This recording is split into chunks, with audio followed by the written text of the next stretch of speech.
নমস্কার। আজ আমি আবৃত্তি করছি কবিগুরু রবীন্দ্রনাথ ঠাকুরের কবিতা হৃদয় আকাশ।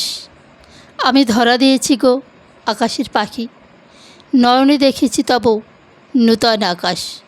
দুখানি আখির পাতে কি রেখেছ ঢাকি, হাসিলে ফুটিয়া পড়ে ওষার আভাস। হৃদয় উড়িতে চায় হোথায় একাকী, আখি তারকার দেশে করিবারে বাস।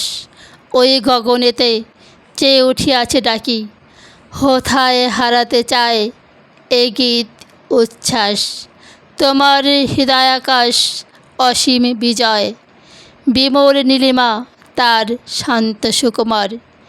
যদি নিয়ে যাই ওই শূন্য হয়ে পার, আমার দুখানি পাখা কনক বরণ। হৃদয়ে চাতক হয়ে যাবে অশ্রুধার, হৃদয়ে চকর যাবে হাসির কিরণ।